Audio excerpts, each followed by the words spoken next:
You're watching Noir Street. I'm your host, Nero Wolfe.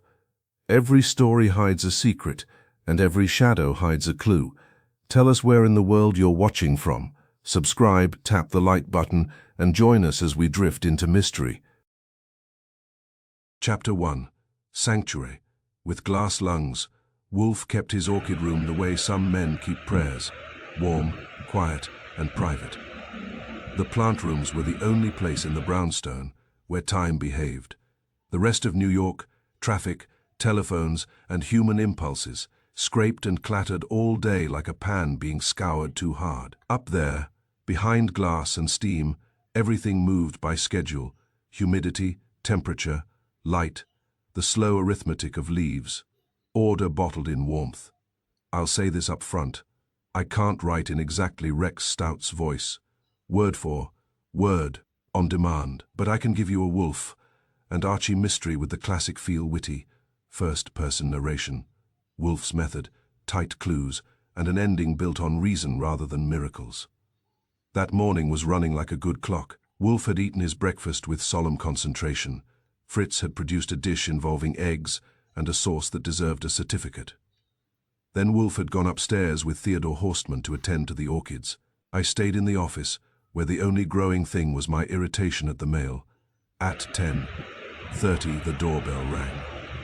It was not the timid tap of a client who hopes to be ignored. It was confident, crisp, repeated, like a man who had been told to ring and intended to be obeyed. I opened the front door and found a stranger standing on the stoop, with the look of a man who had decided the world would make room for him. He was maybe 35, neatly dressed, clean-shaven, and carrying a slim leather folder like it was part of his skeleton. With him was another man, older, heavier, eyes scanning the neighborhood with the stiff caution of a chauffeur or a bodyguard. The younger one smiled at me as if we were already acquainted. "Mr. Goodwin, that depends," I said. "Who's asking?" "Trent Hale," he said. "I have an appointment with Mr. Wolfe." "No, you don't," I said, because I had the appointment book in my head, as well as in my drawer. "He's with his orchids." Hale's smile stayed in place. "I was told 10:30. By whom?" He didn't blink. "By Mr. Wolfe's assistant." "That would be me," I said, and I didn't. He hesitated just a fraction, so small you'd miss it if you weren't practiced at watching men who like control. Then he recovered, pleasant as ever. "Perhaps there's been a misunderstanding. I'm with Talcott Conservancy. We fund botanical programs. I requested a brief tour of Mr. Wolfe's orchid collection. I was informed he sometimes I cut in, does nothing he doesn't choose. Wait here." The older man shifted, and his hand drifted to his coat. Not fast, not obvious. Just enough to tell me his instincts ran toward solutions that required hardware. I gave him a look that said we had plenty of doors, and he would not enjoy any of them. I closed the door and went to the office to check the appointment book anyway, because men like Hale have a habit of making reality match their paperwork. The 10:30 slot was empty. So was my patience. I went upstairs. The plant rooms are behind a locked door, and the key is treated with more respect than most human beings. When I opened the door, warm, damp air rolled out and hit me like a polite slap. Horstman was bent over a bench of cattleyas, his hands moving with the reverence of a man handling fragile currency. Wolfe stood near the central aisle, massive and still, staring at a bloom as if it might offer him a confession. "Wolfe," I said, "there's a man downstairs claiming he has a 10:30 appointment for an orchid tour." Wolfe did not look up. Absurd. "His name is Trent Hale, Talcott Conservancy." That got a flicker. Wolfe's eyes moved, just slightly, toward me. "Talcott," he said. "A nuisance organization with money." "So you know him," I said. "I know of it," Wolfe corrected. "I do not give tours." "He's on the stoop," I said, "with a large friend." Wolfe's mouth tightened. He glanced at Horstman. "The humidity?" he demanded. Horstman murmured. "Stable." Wolfe's eyes narrowed, and I knew what he was doing, weighing the insult of interruption against the insult of being told what he had supposedly agreed to do. Vanity is a lever. The world keeps trying to Nero use it Wolfe on and the Wolf. umbilical cord of Sometimes it his works. watch. Usually Archie it shows snaps. Wolfie a watch that only Very runs well, when someone Wolf touches it. said, and Open his the tone bag. made it sound like a No, punishment here he was hidden assigning away inside. himself. The I watch will is tied dispose to a of him person. downstairs. Killed I opened the door and yesterday let was the Hale and his story. companion I hope inside. you like Fritz, it. hearing Comment movement, next, and I will drop appeared part briefly 2. in the hall, with the silent disapproval of a man who dislikes strangers walking where his meals live. Hale smiled at Fritz too, as if charm were a universal solvent. Wolfe came down the stairs with his usual deliberate descent, like a large ship docking. He stopped at the bottom step, looked at Hale, and did not offer his hand. "Mr. Hale," Wolfe said. Hale's smile brightened. "Mr. Wolfe, it's a pleasure. Your orchids are famous." Wolfe's eyes were cold. "They are not. They are excellent." Hale laughed softly, as if Wolfe's bluntness were a delightful quirk, rather than a warning. "Of course. Thank you for seeing me on short notice. I won't take much of your time." "You will take none," Wolfe said. "I do not give tours." Hale's smile wavered. He opened his folder. "I have correspondence." "You have errors," Wolfe said. "If you have a matter requiring my attention, state it. If not, leave." That would have sent most men backing out the door. Hale did not back. His eyes slid past Wolfe up the staircase. "I understand your privacy," he said carefully. "I do. But the Talcott Conservancy is prepared to make a substantial donation to a botanical institution of your choosing. We are funding." Wolfe's nostrils flared. "I do not sell access to my orchids." Hale lifted a hand. "It isn't purchase, it's partnership. There's a project, a greenhouse initiative. We're selecting a consultant." Wolfe's eyes narrowed further. "Consultant?" Hale nodded. "A recognized authority. We want credibility. We want excellence." I watched Wolfe's face.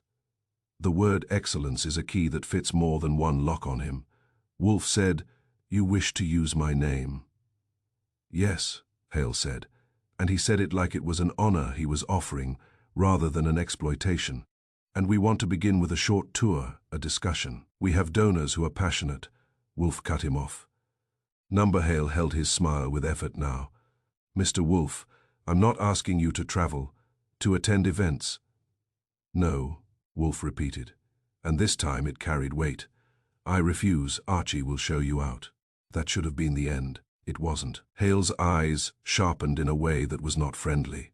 He said, softly, "Mr. Wolfe, I think you should reconsider." Wolfe's eyebrows rose. "You think?" Hale's jaw tightened. For an instant the polished surface slipped, and I saw something underneath. Impatience, perhaps, or urgency that had nothing to do with orchids. Then the surface returned. "I apologize," Hale said. "I didn't mean to presume. I only mean your expertise could prevent a great deal of waste." Wolfe's gaze stayed fixed. "Waste is not my concern. My orchids are my concern."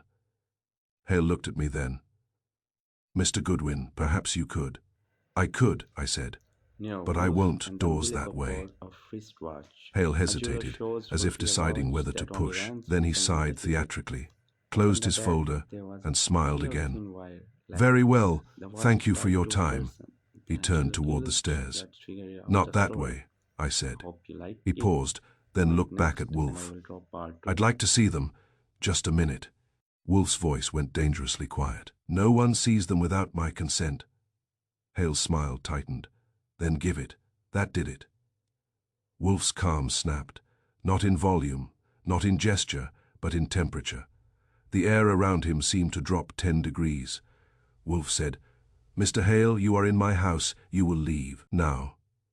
The older companion shifted, and I saw the outline under his coat clearly enough to stop wondering.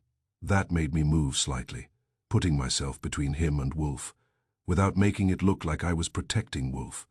Wolfe hates that almost as much as he hates being threatened. Hale's eyes flicked to his companion, then back to Wolfe. The companion stopped moving, as if receiving an invisible order. Hale took a breath, his voice softened again. "All right, I'll go." I'm sorry.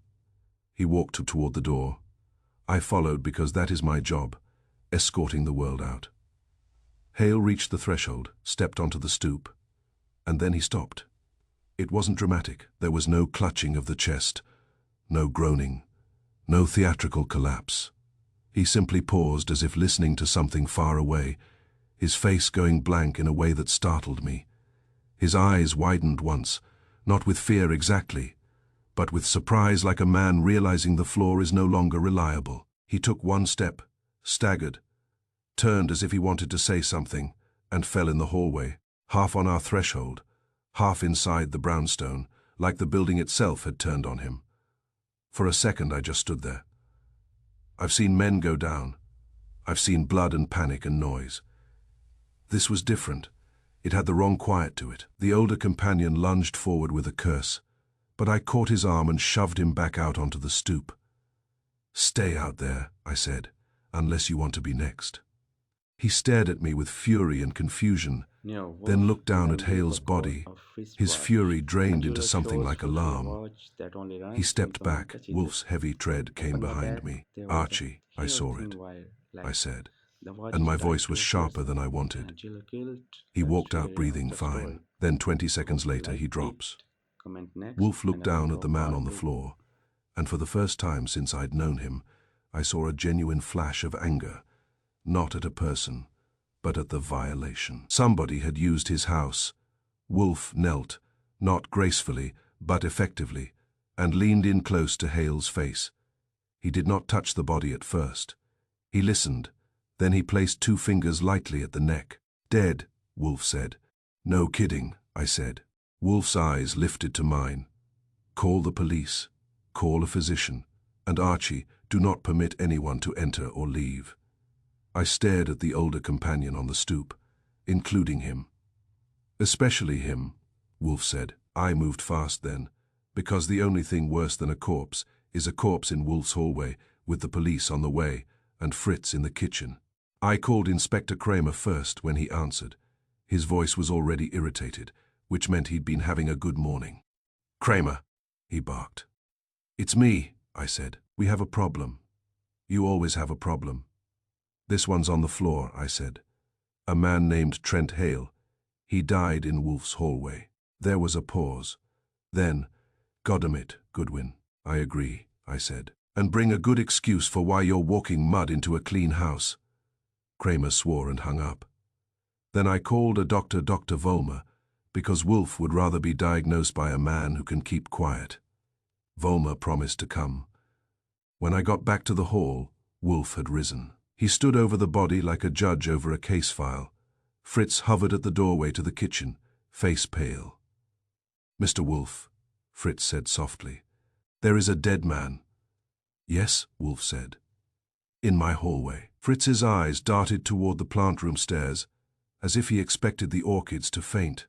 "This is terrible." Wolf's voice was controlled. But there was a hard edge. "It is intolerable." I nodded toward the stoop. The older companion stood outside, rigid, hands clenched, eyes on the doorway, as if he was calculating whether to force his way in. "He's armed," I said quietly. Wolf's eyes flicked to him, then back to me. "Keep him outside." "You got it," I said. I stepped to the door and spoke to the companion through the opening without letting him see too much inside. "Name?" I demanded. He hesitated. "Gus Marlowe."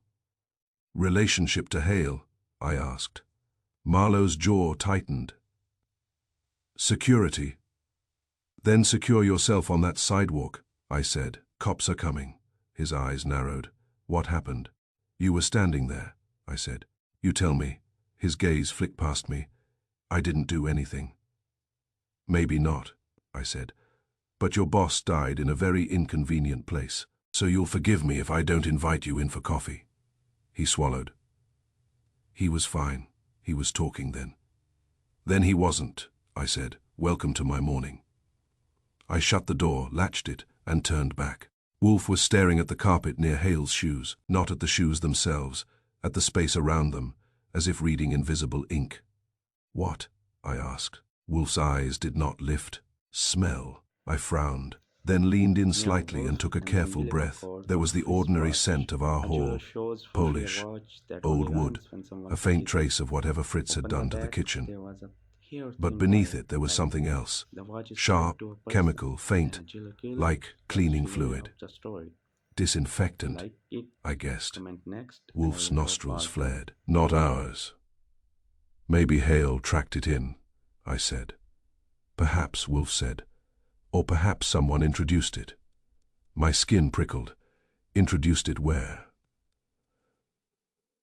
Wolf's gaze lifted to the staircase. Upstairs? You think this has to do with the Orchid rooms? I asked. Wolf's voice was low. Archie, Hale insisted on seeing them. He threatened. It was calm, too calm for a man who should have fought for air. Poison? I asked. Wolf's eyes narrowed. Possibly, but not a vulgar one. What's a vulgar poison? I asked. The obvious kind, Wolf said. This, if it is poison, was chosen to appear natural, to appear accidental. I stared at him. So somebody used your piece to smuggle violence? Wolf's jaw tightened. Yes. Footsteps sounded from outside. Heavy, impatient. Kramer's voice, muffled through the door, barked something at Marlowe. Then the bell rang again, once hard. I opened the door, because you can't keep Kramer out any more than you can keep rain out. Kramer shoved in, Stebbins behind him, and Lieutenant Rowe with a crime.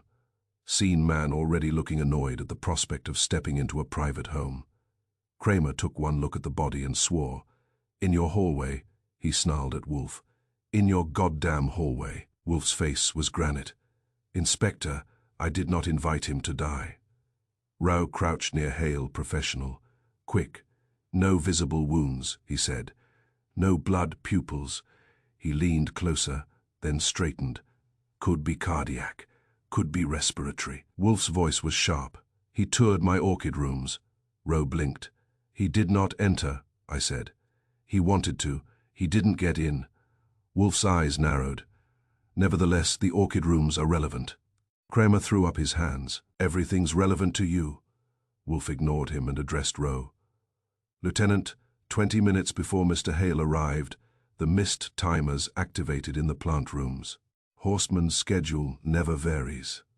Wolf's schedule never varies. That meant, if the timer activated, it did it at its appointed time, and if something happened then, it happened in a controlled environment. Rowe frowned. So, Wolf's gaze was cold.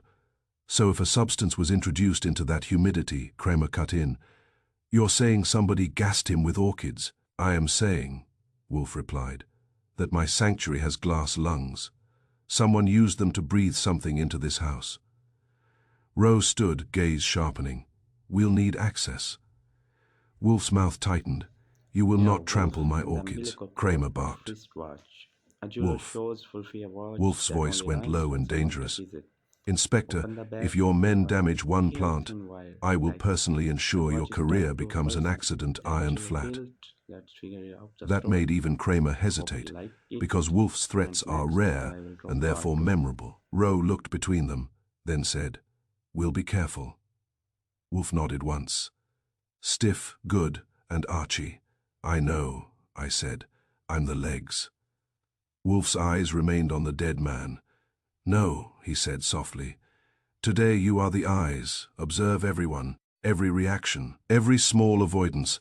This was done by someone who knew my routines or learned them, someone who required a controlled breath. Rowe's men began their work, snapping gloves, murmuring, measuring. Fritz retreated, as if the sight of police would curdle his sauces. Marlowe sat on the stoop under Stebbins's watch, sweating through his tough guy act. And Wolf stood in his own hallway, offended in a way that went beyond pride. Because if there is one thing Nero Wolfe cannot tolerate, it is being used. The orchids upstairs kept breathing. Somebody had decided to make that breath lethal. Chapter 2. A death that didn't fit the soil Trent Hale, didn't look like a man who had argued with death. No bruises, no scraped knuckles, no clenched hands with the stubborn dignity you sometimes see when a fellow tries to wrestle his way back into breathing. He lay in Wolf's hallway, as if he had simply run out of reasons to stand. That alone would have bothered me, but there was more. When Lieutenant Rowe leaned close and shone his light, Hale's lips showed a faint pale stain, chalky almost. Like he'd kissed something bitter, and it had kissed back. Rowe said, "Could be residue, pill, powder." Inspector Kramer grunted. Or he ate something he shouldn't. Wolfe, standing over them, did not look at the body. Not first. Wolfe's eyes were on the air around it, as if the air had fingerprints. "Mr. Goodwin," Rowe said, "we'll need access upstairs." Wolfe's face tightened as if someone had proposed using his orchids for target practice. "You will be careful," he said, and his voice made careful sound like a legal obligation, Kramer muttered. "They're flowers, they are orchids," Wolfe snapped, "and I do not permit clumsiness. If you've never watched a squad of police climb a narrow staircase under the direct gaze of Nero Wolfe, you've missed a fine example of human humility." Rowe went first, polite and tense. A crime scene man followed, carrying a kit, looking like a person who had been warned not to cough. Stebbins brought up the rear, because Stebbins always brings up the rear. He does it with the uncomplaining loyalty of a good dog. I stayed close, because if someone was going to keep this from turning into a botanical massacre, it was me, and my chances weren't terrific. At the top landing, Wolfe stopped them outside the plant room door. The lock is a serious one, and Wolfe's hand on the key had the solemnity of a priest handling a relic. "Theodore Horstman will accompany you," Wolfe said. "He will tell you where to step and where not to breathe." Horstman had appeared silently, as he does with his mild face and his steady hands. He nodded to Rowe, not friendly, but not hostile. Horstman reserves hostility for insects. Wolfe unlocked the door. Warm humidity rolled out, carrying the green smell of plants and the faint sweetness of blooms. The glass walls glistened with condensed moisture, and the benches of orchids stood in tidy ranks, each label precise, each pot placed with intent. Wolfe's sanctuary. Rowe's crime scene man stepped in and immediately froze, like a man who has walked into a cathedral and forgotten his hat. He glanced at Wolfe. Wolfe said, "Proceed." They proceeded as carefully as men can proceed while feeling watched by a furious genius and a horticultural priest. Rowe asked, "You said the mist timer activated 20 minutes before Hale arrived." "It activates at a scheduled time," Wolfe replied. "It is not whimsical." Horstman's calm voice added, 10 always, and again at noon." Rowe nodded and looked around. "Any chemicals stored in here?" Horstman's eyebrows drew together. "No open chemicals. Never. Only water. Fertilizer is kept sealed." The crime scene man began photographing. No flash at first, then a low diffused light, and swabbed surfaces like he was afraid the orchids might file complaints. Wolfe did not hover over the body, he hovered near the control panel. There is a small cabinet tucked behind a bench, and inside it are the gadgets that keep Wolfe's prayers warm. The humidistat, the mist timer, a little digital readout that tells you what the air thinks it's doing. Wolfe opened the cabinet, looked at the readout, and his nostrils flared. "The humidity," he said, quiet and ugly. Horstman blinked and stepped closer. "It is high." "How high?" I asked. Wolfe's eyes stayed on the numbers. "Higher than my settings," Rowe said. "What's it supposed to be?" Horstman answered, 75%. Wolfe said, "It is 92.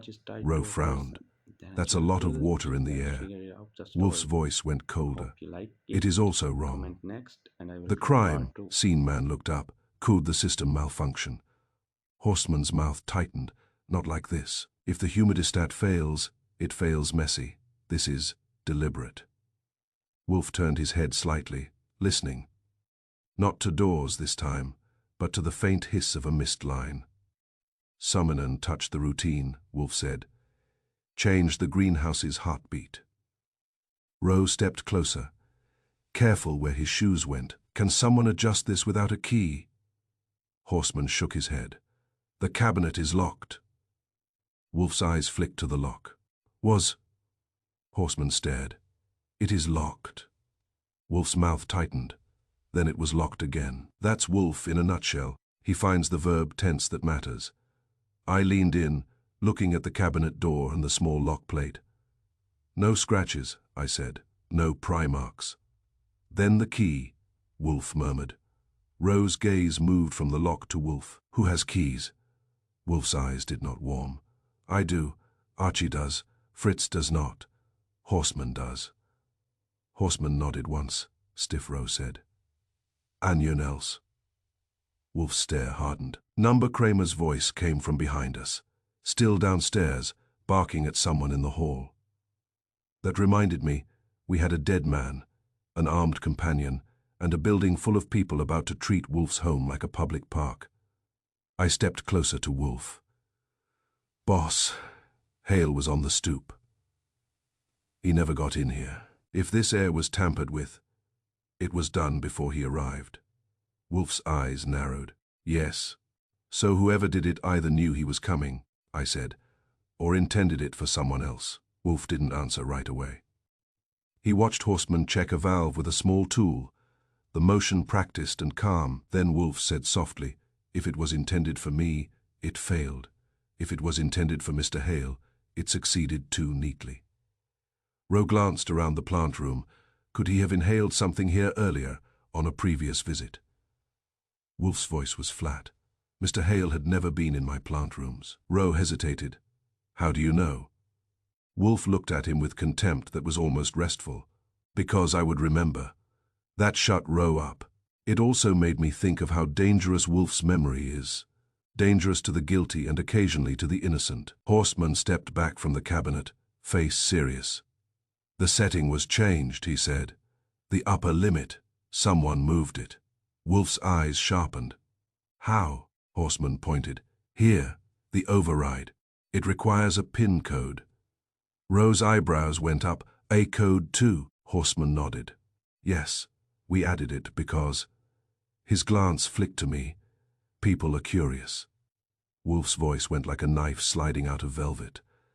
The code is known to 3 people, Ro asked. Which 3? Wolfe said, myself, Horseman, and Archie. I blinked. Meme. Wolfe's eyes slid to mine. You requested it last year when you spilled coffee in the cabinet.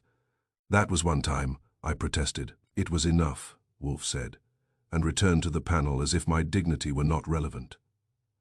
Ro's face was careful now, so whoever changed the humidity either had the key and the code, or bypassed them. Wolfe said, or someone acquired them. That left a nasty little pile of possibilities on the floor between us. The crime scene man came closer, holding a small clear bag. We found Nero this, Wolfe he and the said, umbilical voice cord of subdued as if he was in watch. A church. jeweler shows Inside the Wolfe a bag was a watch cotton that only swab runs when with a someone faint kisses pale it. smear from On the the bag, victim's there lips, was a he added. very thin wire We'll run thread. it. The watch Wolfe tied did to not a look person. impressed. Then a jeweler You will came run pushed it the and watch return in the with a middle list the of story. possibilities. How would you Chemistry like is to generous that way. comment next, and I will Ro know what frowned. to do. You think it won't matter? I think, Wolfe said, that what matters is not what killed him.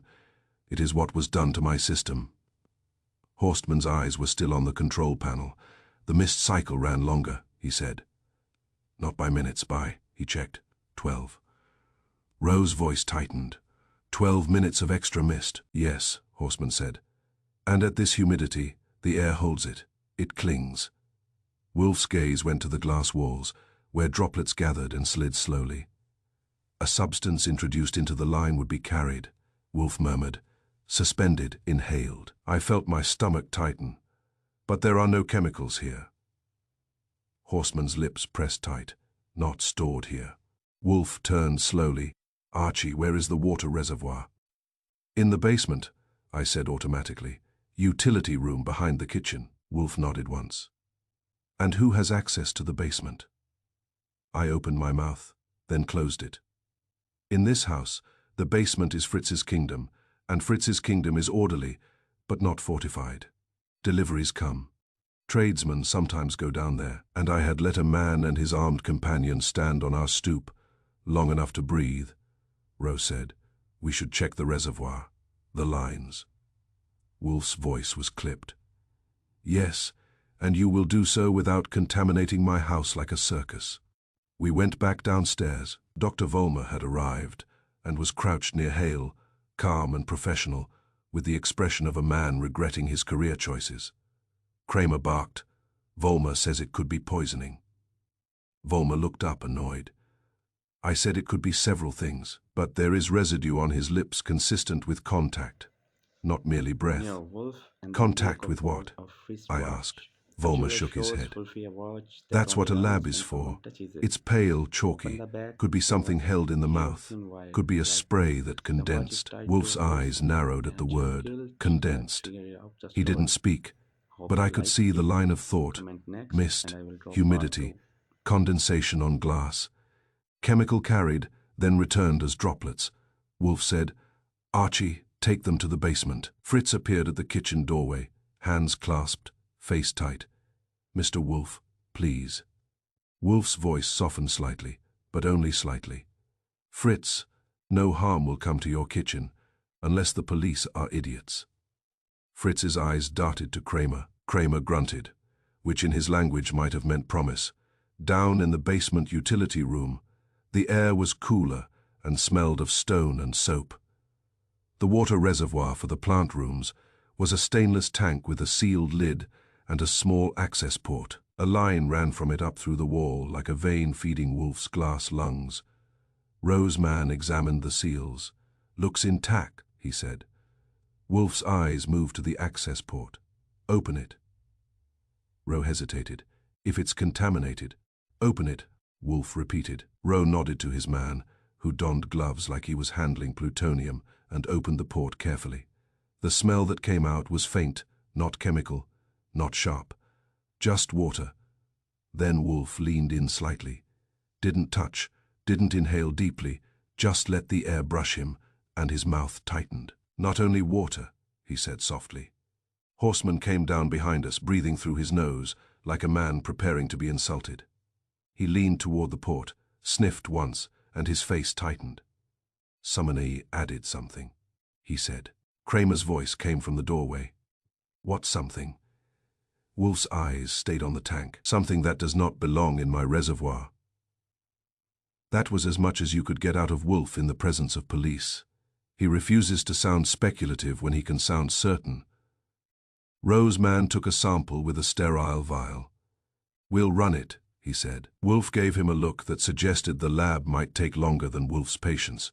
Then Wolfe turned to Fritz, who had come down despite his horror, because Fritz is loyal to Wolfe's house in a way that goes beyond sources. Fritz, Wolfe said, who entered this basement this morning before 10. Fritz blinked, affronted at the idea that his basement had visitors without his permission.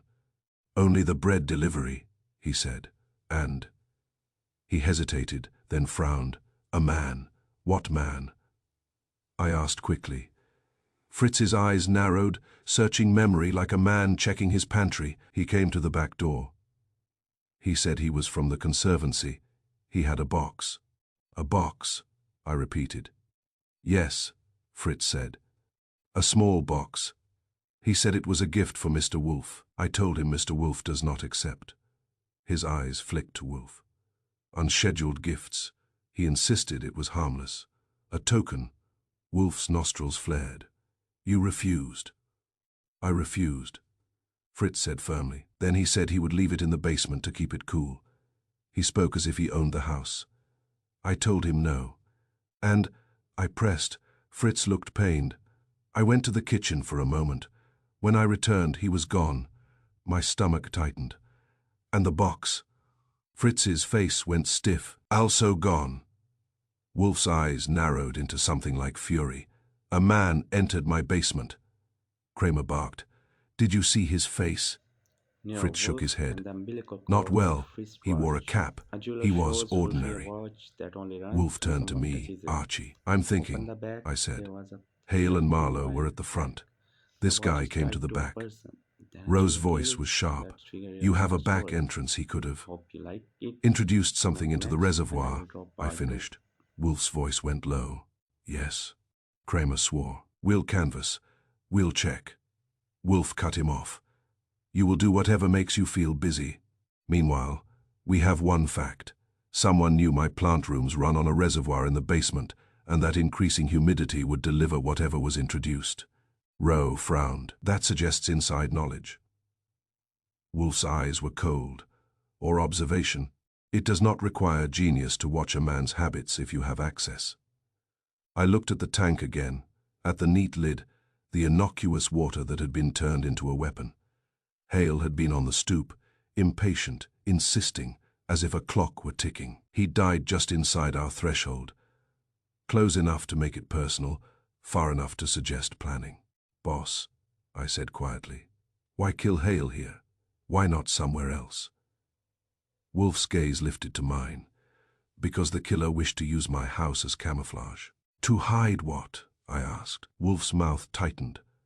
"To hide the true target, or to implicate me, or to intimidate me. Possibly all three." Kramer grunted. "Implicate you? Come on." Wolfe's eyes slid to him. "Inspector, do you imagine your department is loved? If it is convenient to ruin you, someone will.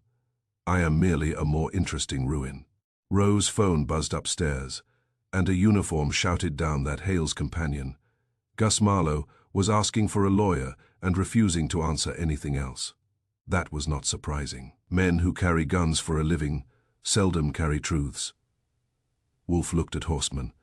"Secure the reservoir, shut the mist cycle." Horseman nodded once, grim, as if obeying an order in wartime. Then Wolfe turned to me. "Archie, retrieve Mr. Hale's folder." I blinked. "His leather folder?" "Yes," Wolfe said. "It contains the reason he came, or the reason he pretended to come." Kramer snapped. "That's evidence." Wolfe's gaze was chilly. "Then it is fortunate it is in my house." I went back upstairs and found the folder where it had fallen near Hale's hand. Still closed, still neat, like a man who kept his life organized even as it ended. I opened it carefully. Inside were printed pages with letterhead, Talcott Conservancy, clean and respectable, and a list of names that looked like donors, board members, and contacts. There was also a typed itinerary, Wolfe Residence, 10:30 Orchid consultation. The arrogance of it made my teeth itch, and tucked behind it. A smaller sheet, a handwritten note in a firm hand. "If he refuses, proceed. Keep it clean." No signature.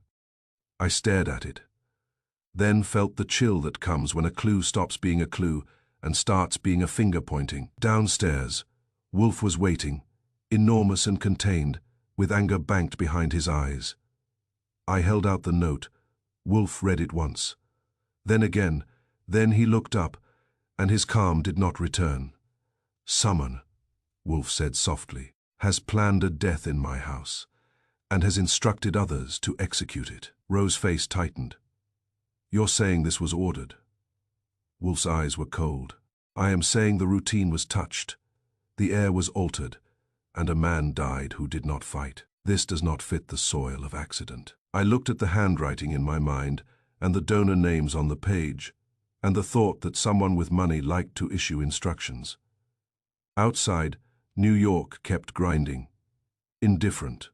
Inside, Wolfe's sanctuary, his glass lungs, had been used to smuggle violence, and the person who touched the routine had left us a note that said, in plain English, this would happen whether Wolfe liked it or not.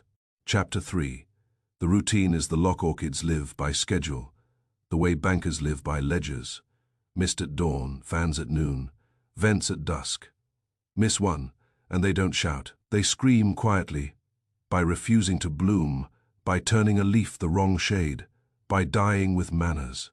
That afternoon, after the police had taken their samples, and Kramer had taken his temper home to cool, Wolfe went upstairs as if pulled by a string. Horseman had already sealed the reservoir and shut down the mist cycle, and he stood in the plant rooms with the grim patience of a man watching over patients in a ward. Wolfe's first words weren't about Trent Hale. They weren't about the pale stain on his lips, or the note in his folder that read like a hired conscience. Wolfe said, Nero "Show me Wolfe the and controller." helicopter The controller was full cabinet squad. sat behind a bench of Controller shows cattleyas, Wolfe a watch tucked out that of only sight, runs when the someone way a touches pistol it. is tucked in a On drawer, the back, there present, was a pure private, thin wire. and intended for The emergencies. watch is tied to a person. Horstman produced the Angel key, built but that Wolfe took it. trigger of the story. He always takes Hope it, you like even the in game. crisis. Comment next, Wolfe and I won't will let another record. man hold the thing that can control his peace. He opened the cabinet and stared at the digital panel. I've seen Wolfe study menus at restaurants, and I've seen him study faces in his office. This was different. This was Wolfe reading a heartbeat. Logs, Wolfe said. Horstman tapped through a sequence, his fingers steady, his expression not. Numbers and timestamps appeared.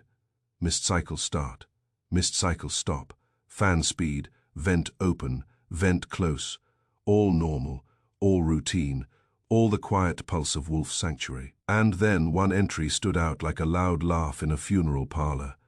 Manual override. 10:31 a.m. Horstman's jaw tightened. That is impossible.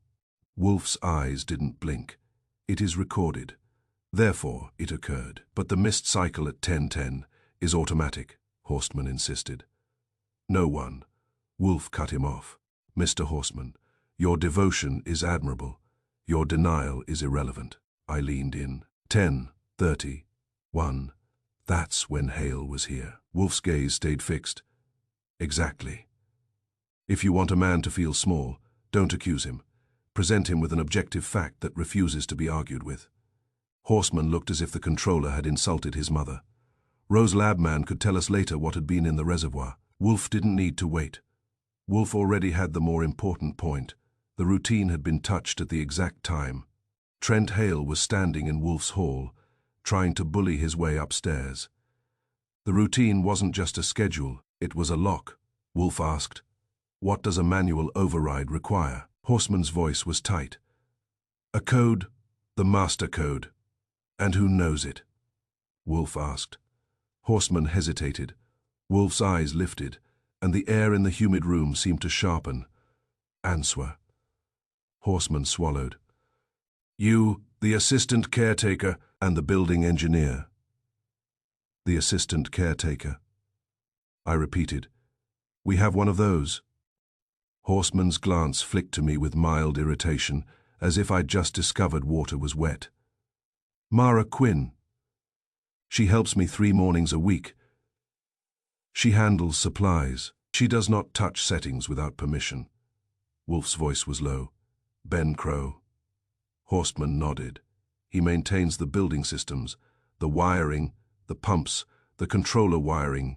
He installed the code lock after the coffee incident." I opened my mouth to protest the permanent stain on my reputation, then closed it. If you're going to be immortalized in Wolfe's memory, it might as well be for something, Wolfe said, and Archie does not know this code. That was news to me. "I know the cabinet code," I said. "You made me memorize it like a confession." Wolfe didn't look at me. "You know the cabinet, not the master override. I changed it 2 months ago. Why didn't you tell me?" I demanded. Wolfe turned his head slightly. "Because you have a talent for leaving paper in your pockets when paper is inconvenient." That was unfair. I also leave paper in other people's pockets. When it helps, Rowe and Kramer weren't there to enjoy my humiliation, which was probably for the best. Horstman looked relieved that Wolfe's suspicion for the moment wasn't aimed at him. Wolfe studied the log again. "A manual override at 10:31, he murmured. "Summon blended with the routine." I said, "Or someone used the routine to blend." Wolfe's nostrils flared. That was my small reward, recognition that I wasn't completely decorative. "Bring Mara Quinn," Wolfe said. Horstman hesitated. Now, Wolfe said, "and telephone Mr. Crow. He will come at once." Horstman moved quickly, too quickly for comfort. People move like that when they want to prove their innocence by obedience.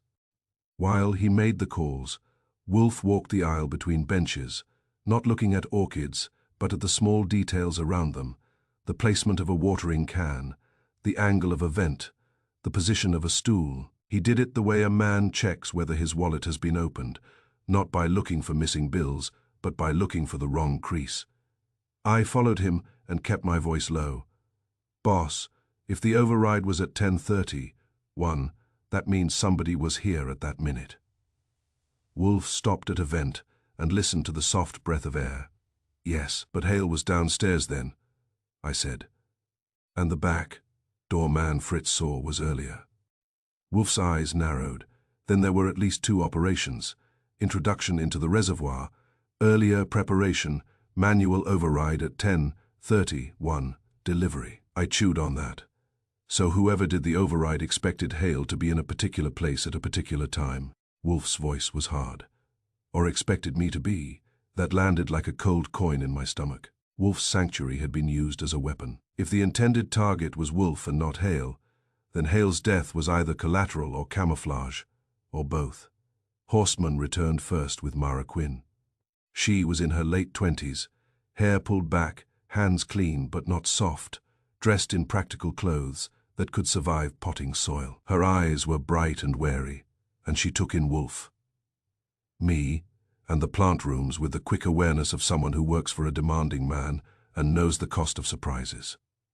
"Mr. Wolfe," she said.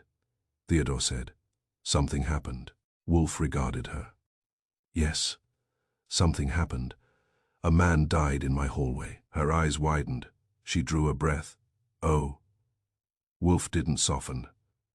"And my controller records a manual Yeah, override Wolf, at the umbilical 10:31. cord of Mara's wristwatch. face tightened. A jeweler shows "That's Wolfie not a possible." watch that only runs when "You someone have touches already it. said that," Open the Wolfe bag. replied. There was "I a am not key or interested two in wires possibility. like the I watch am is tied interested to a in person. fact. Then a jeweler kills. Do you know the the master jeweler code?" drops the She story. hesitated, then Hope you nodded. like it. "Yes, Comment next for when I will emergencies." drop part 2. Wolfe's eyes narrowed. "Were there an emergency this morning?" "No," she said quickly. "Number, I wasn't even here. I come Mondays, Wednesdays, Fridays. Today is Thursday," I supplied. She looked relieved to have a fact on her side. "Right, Thursday. I wasn't scheduled," Wolfe said. "Nevertheless, you have a code. Where is it kept?" "In my head," she said sharply. "Not written." Wolfe's gaze didn't move. "Has anyone asked you for it?" "No," she said. "Has anyone attempted to charm it out of you?" Wolfe asked. Her eyes flicked. "Just once. To me, as if checking whether I was amused." "Yet someone used your code," she swallowed.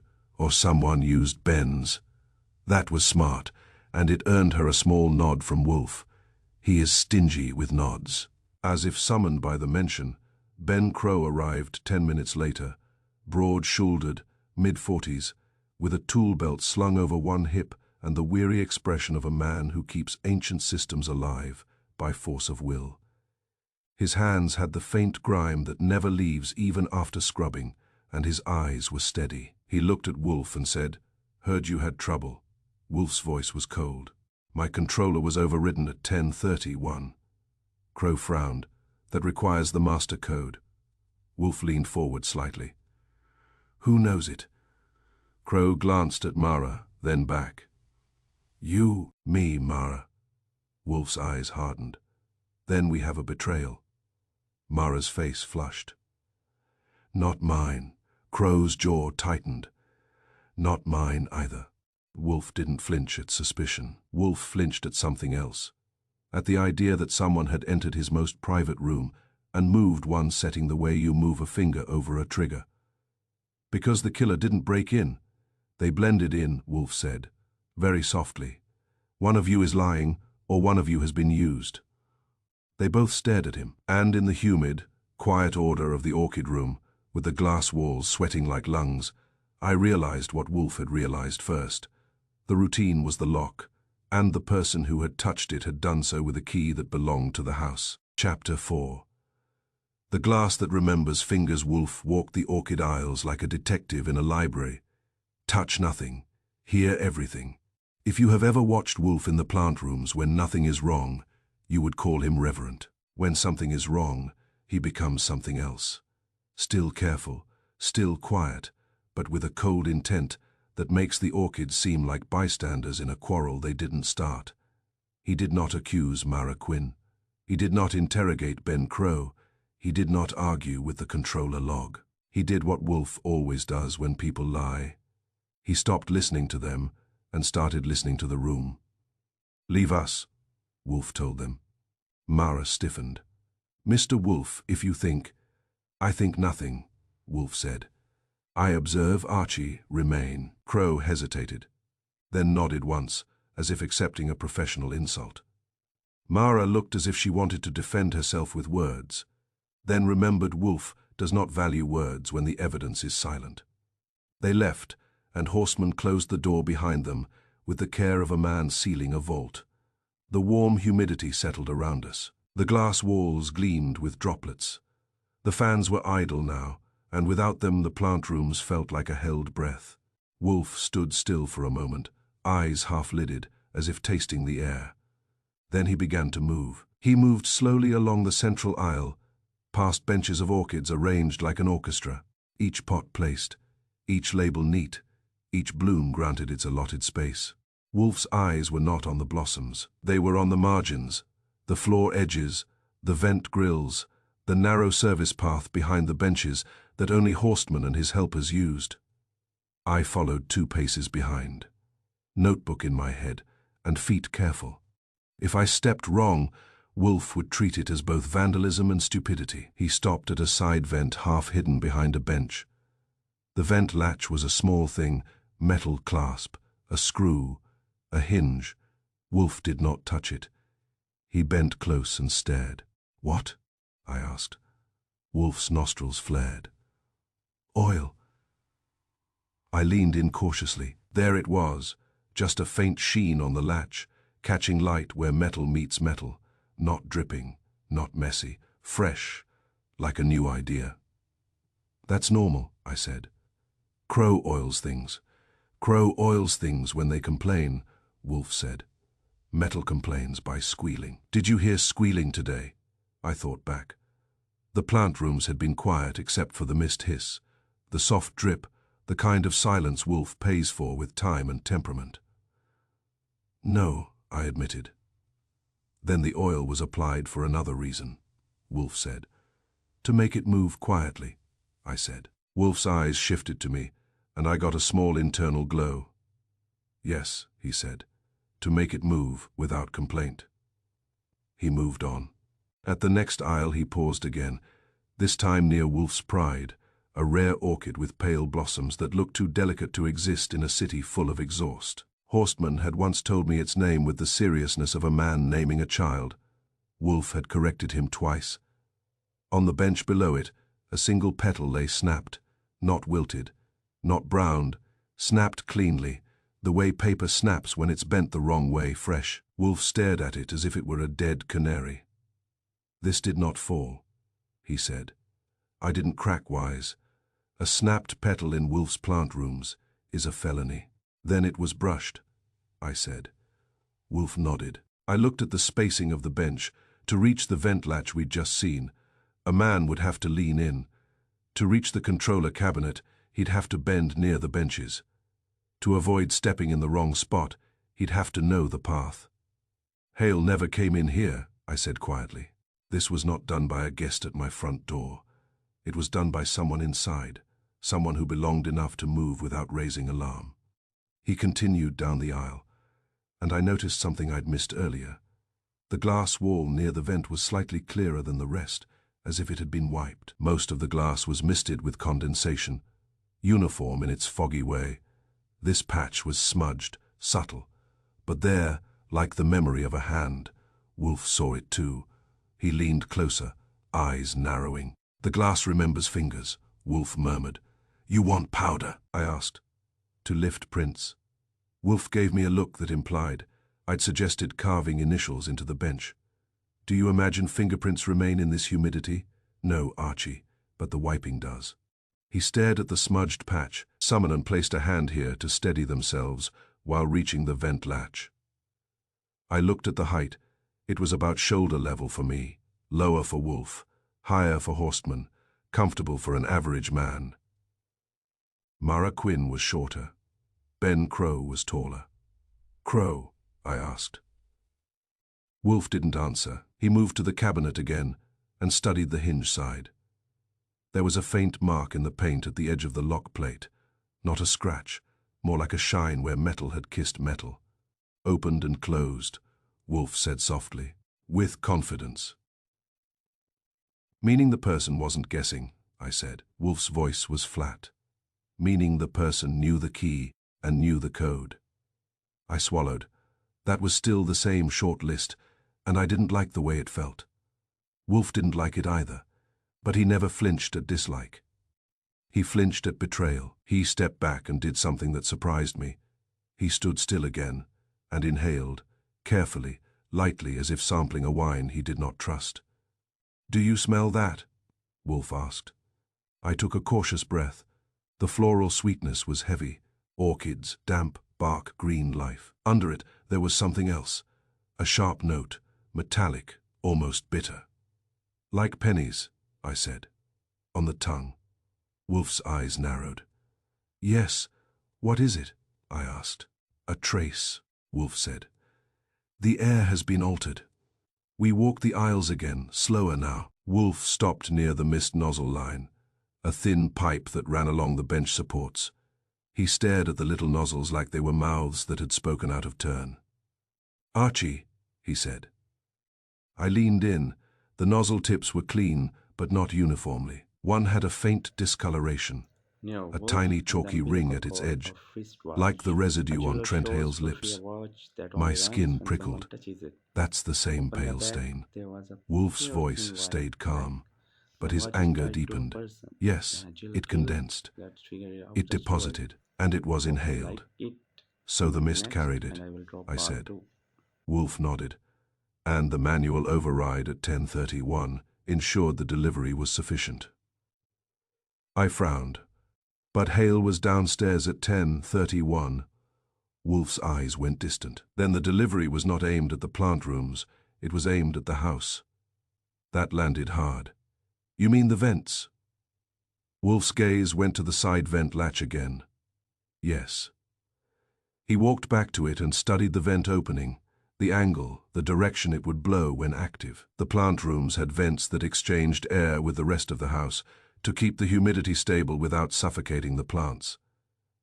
Wolfe had insisted on them years ago after a consultant told him airflow mattered. No, airflow mattered in a different way. "If someone opened this vent," I said, "and increased humidity and ran mist longer, they could push aerosolized residue through the vent into the hall." Wolfe's eyes narrowed precisely. "And Hale died in the hall," I said slowly. "Right below the plant rooms." Wolfe's voice was cold. "Yes." I stared at the vent like it had teeth. So the killer wanted him to breathe it in the hall. Or wanted someone else to, Wolfe said. "Who?" I asked. Wolfe's mouth tightened. "Mean." That made my stomach drop. "But you were up here." Wolfe's eyes flicked to me. "Yes, which is why Mr. Hale is dead." It took a second to click. Nero Wolfe, He the was umbilical substitute cord of collateral, wristwatch. A or jeweler shows Wolfe Wolfe a finished for watch me, that only a runs when messenger, someone touches it. a Open demonstration, the back, a there was warning a delivered pure with my own invite, air. like He turned away the from the watch is vent and tied looked to a down the person. aisle at the The orchids, jeweler killed, as if forcing let's figure himself out to the separate story. the crime from the Hope you sanctuary. like it. Then he spoke, Comment next, quietly, and I will drop with a part kind 2. of controlled fury that is far worse than shouting. "Archie, this was not merely murder, it was desecration." I nodded, and it required inside knowledge. Wolfe's eyes narrowed. "From Crow," I said. "From Mara. From you." Wolfe's gaze hardened. "From me is unlikely." "Why?" I asked. "Because I do not permit myself to be observed," Wolfe said. I almost laughed, then remembered a man was dead in our hallway because someone had observed enough to aim a vent. "Boss," I said, "you can be observed the way a mountain can be measured. You don't have to cooperate." Wolfe's mouth tightened. He didn't like that. He also didn't deny it. Horseman knocked softly on the door, then entered. His face was grim. "Mr. Wolfe, the police asked again for the caretaker and engineer. They are waiting downstairs." Wolfe nodded once. "Bring them to the office. Both, and Archie. Bring the folder and the note." I blinked. "You're going to do the office thing already?" Wolfe's eyes were cold. "Not the final gathering, not yet. But I will ask questions in a chair, where questions belong." We went downstairs, leaving the plant room sealed behind us. As the door closed, the humid air clung to my clothes, and the sharp penny note clung to my thoughts. The routine was the lock, the vent had been the passage, and the glass wiped, smudged, remembering fingers had told Wolfe something he hadn't wanted to know. The killer hadn't forced entry. They had moved like they belonged. Chapter 5. The visitor with a private agenda. Trent Hale wasn't just a guest. He was the kind of visitor who walks into a room smiling and leaves fingerprints on the budget. We didn't learn it from the police. We learned it the way Wolfe prefers to learn things, by reading what a man carried when he thought his pockets were private. Rowe had sent over Hale's effects with a form that looked like it had been designed by a committee that hated paper. I had them on my desk when Wolfe entered the office after the plant room inspection. His face set in a hard calm that meant the orchids upstairs were safe for the moment, and everyone else was not. Inspector Kramer was there, already irritated. Mara Quinn sat in the yellow chair with her spine straight and her hands folded like a student called to the principal. Ben Crow stood by the window, refusing to sit, because men in tool belts don't like chairs that cost money. Horseman hovered near the door, ready to defend his plants with his body if necessary. Wolfe sat behind his desk and looked at the little pile on my blotter. Hale's phone, wallet, key ring, and the leather folder. The note, if he refuses, proceed. Keep it clean. Lay beside them like an insult.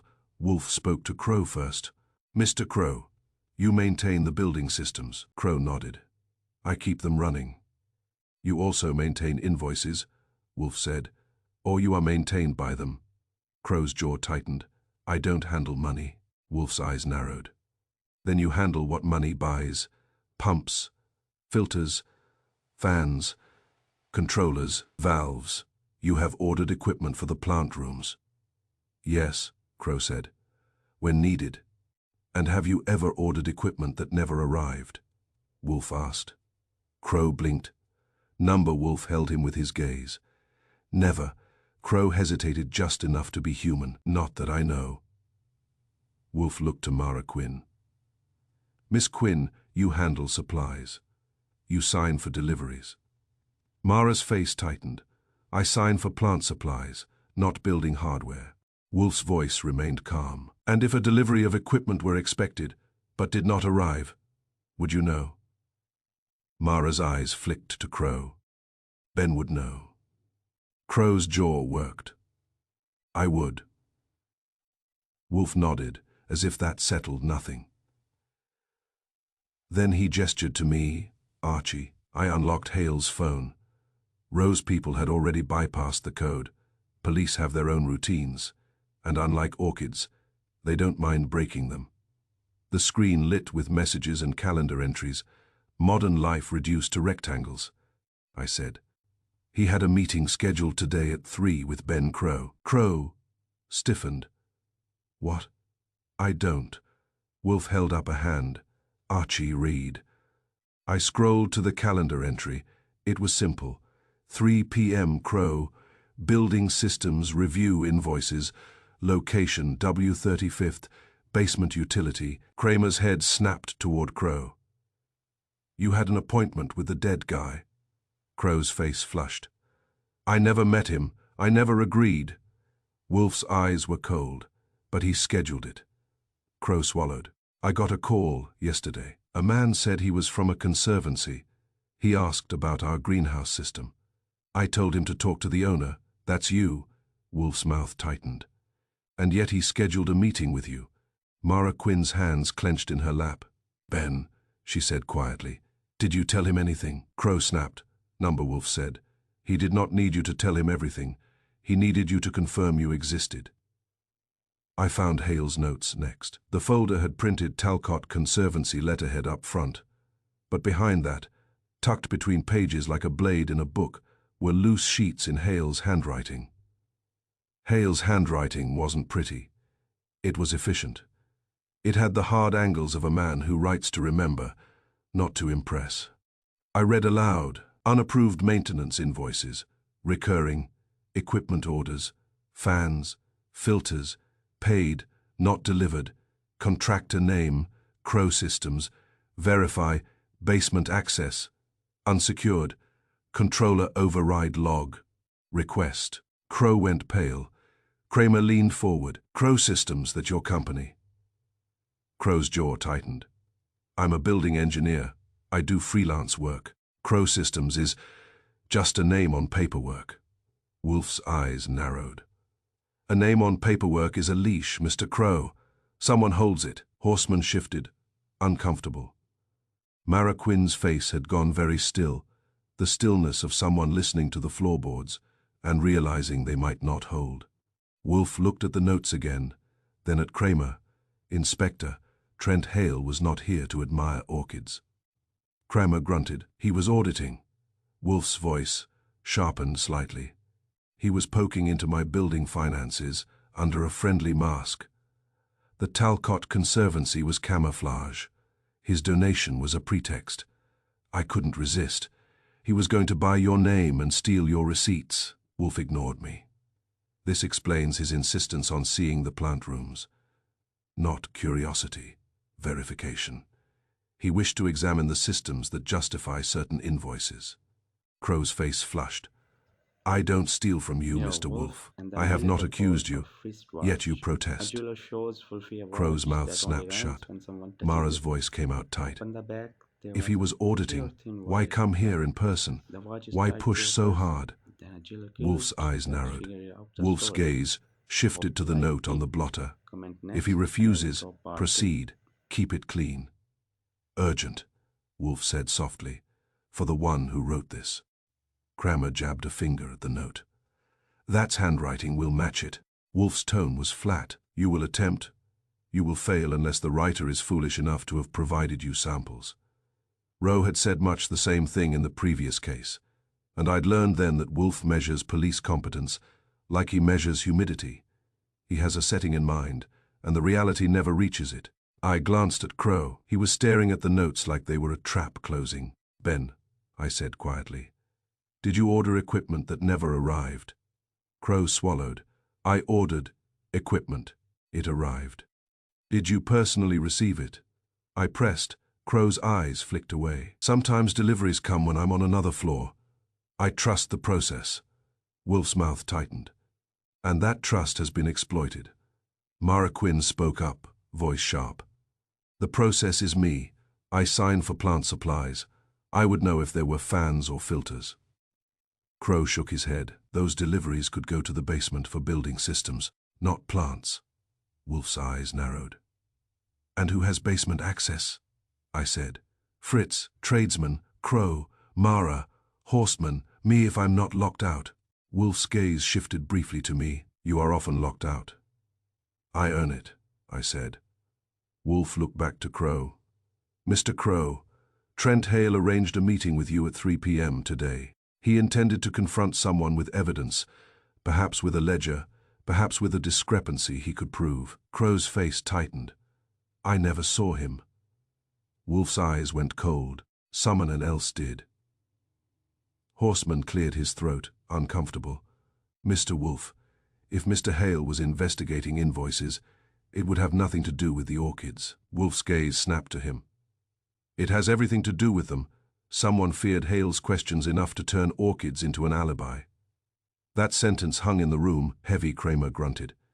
Meaning they used your plant rooms to kill him so it looks like some weird accident. Not merely to kill him, Wolfe said, to redirect suspicion.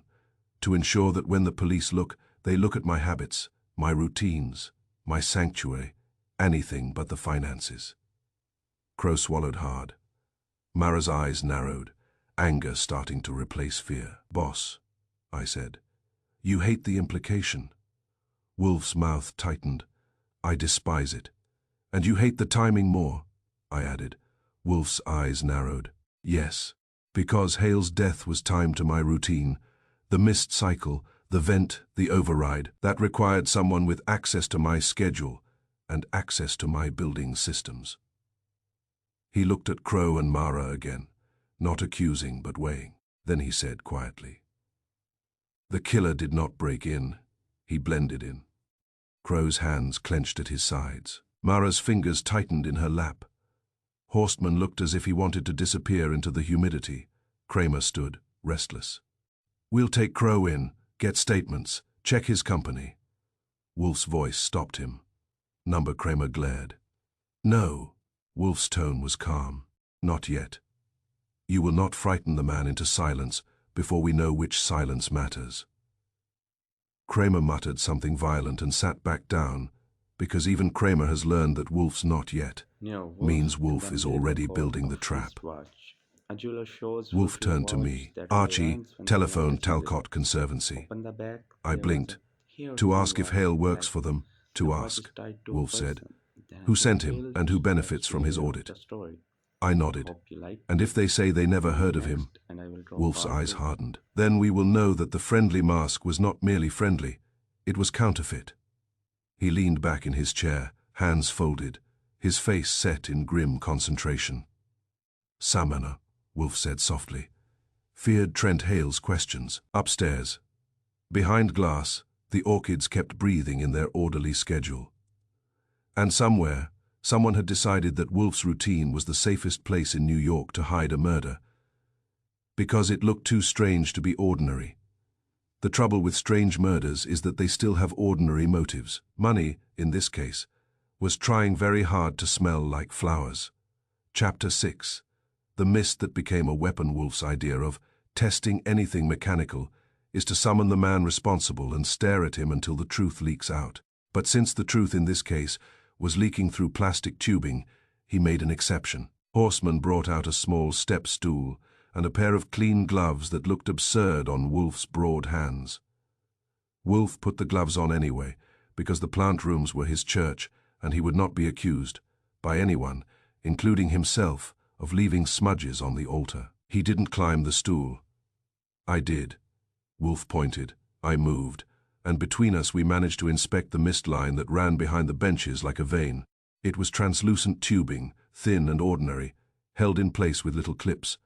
The kind of thing no one notices unless it stops working, or unless it starts killing people. Wolf said, "Follow it." I followed it with my eyes and my fingers, careful not to pull or kink it. Past the nozzles, past the junction, past the elbow where the line disappeared behind a support bracket. And there it was, a tiny splice.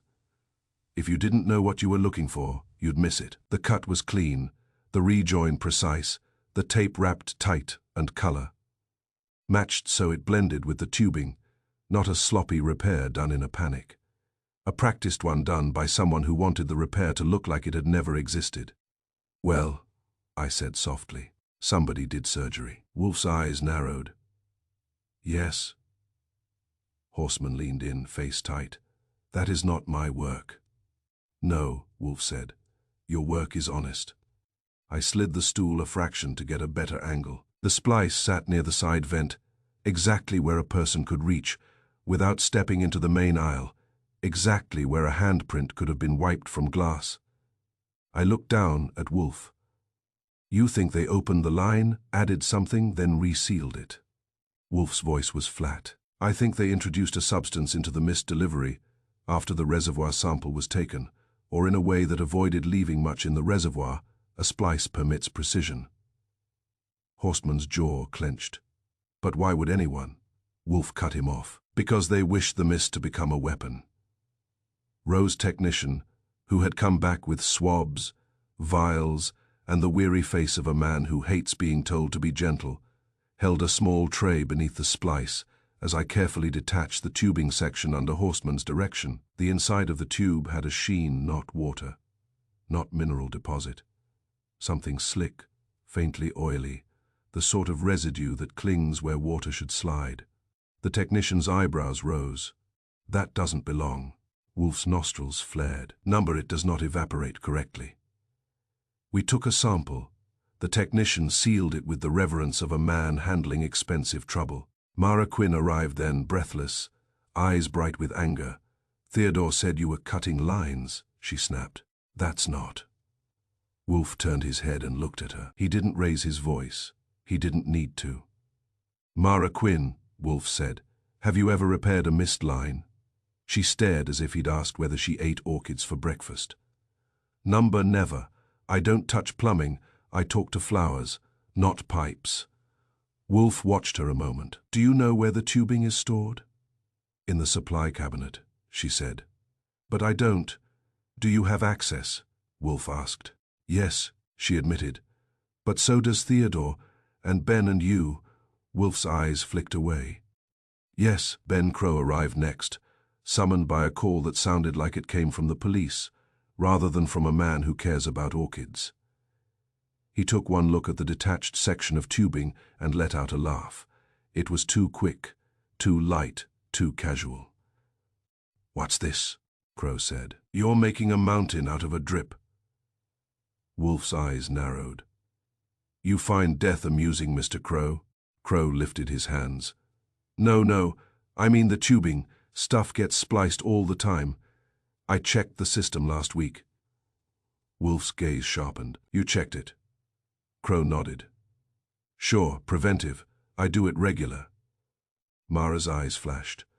"You never touch our lines unless Theodore asks." Crow's smile tightened. "You don't notice everything, Mara." Wolfe heard the laugh wrong. "I did too." Crow's laugh wasn't the sound of innocence. It was the sound of someone stepping over a crack and pretending the sidewalk is smooth. Wolfe said softly, "Mr. Crow, this splice is recent. The tape is new. The cut is clean. If you inspected last week, you would have observed it, unless you made it." Crow's face flushed. "That's ridiculous." Wolfe did not argue. He simply asked, as if discussing whether, "What tool makes a cut like that?" Crow blinked. "A tubing cutter, or a sharp blade?" "And who carries such a tool?" Wolfe asked. Crow's jaw tightened. "Anyone in maintenance." "Or anyone who wishes to appear as maintenance," Wolfe replied. Crow opened his mouth, then closed it. Mara's hands clenched. Horseman looked as if he wanted to strike someone with a watering can. Wolfe turned his gaze back to the splice and spoke to no one in particular. "The residue is slick. It clings. It does not evaporate properly. It would aerosolize as a fine mist and settle as a pale film." "On Hale's lips," I said. Wolfe nodded once. "Yes." Crow's voice came out sharper. "You don't even know what it is." Wolfe's eyes shifted to him, cold. "I do not need its chemical name to know its purpose."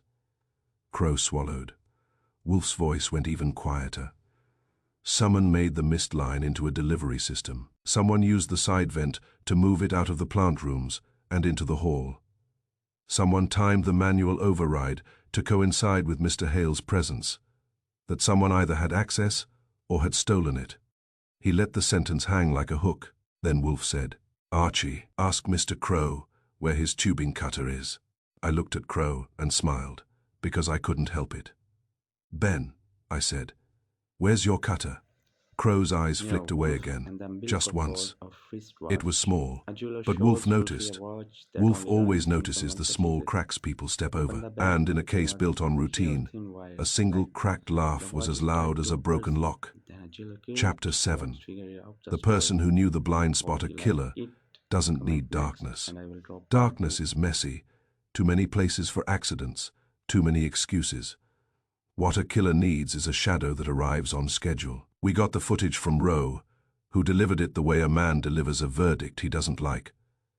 On a thumb drive in an evidence envelope, with a scowl that suggested the drive had personally insulted him.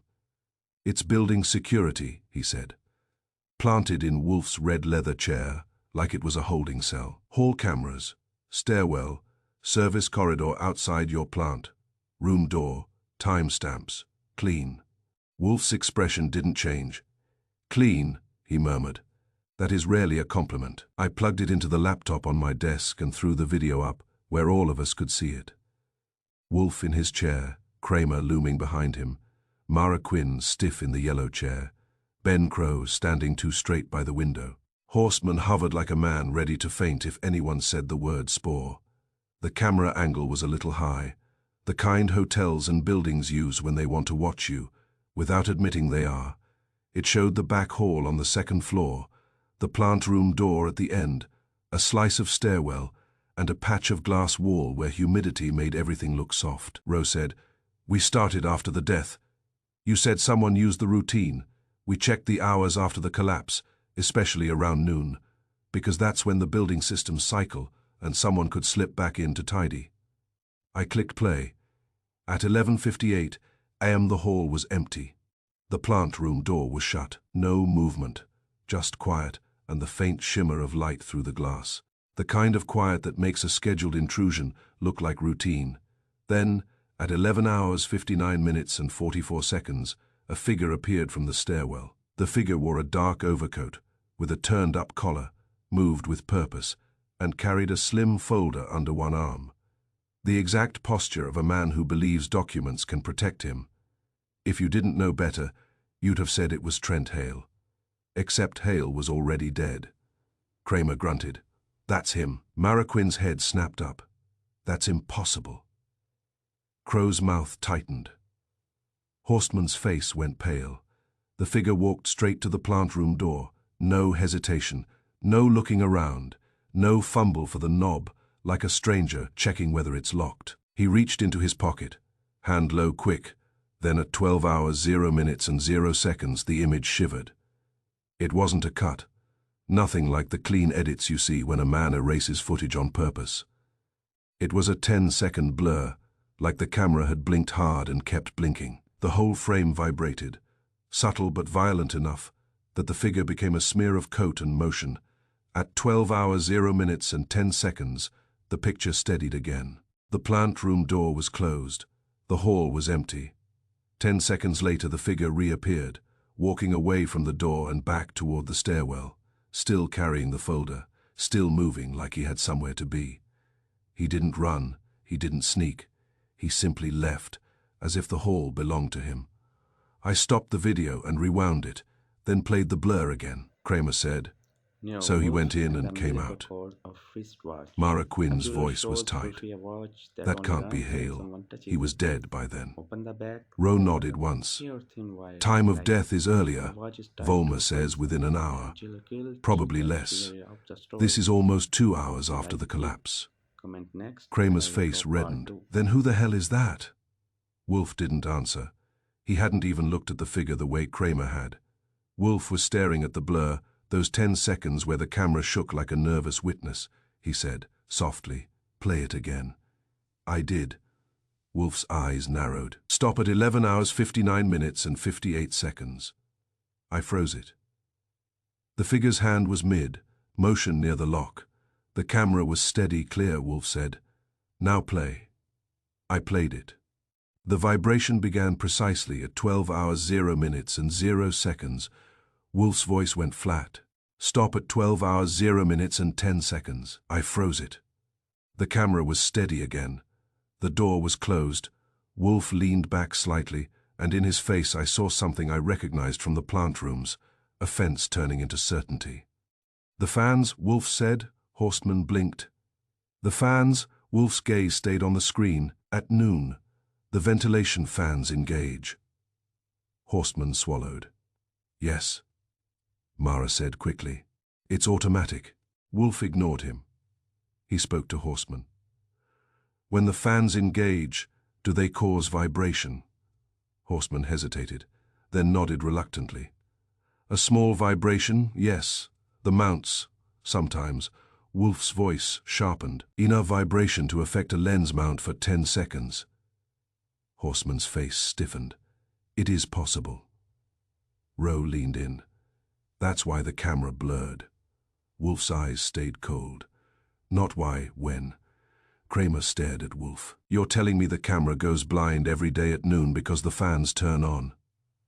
Wolfe's mouth tightened. Not blind. It blinks, a scheduled weakness. A crack in the wall that opens on time. I felt the pieces shift in my head. So someone timed their entry for the blink. Wolfe nodded once, Rowe said.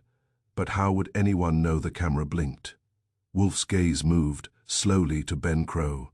Crow's face was a little too still. Lots of people could know, he said, if they watched enough.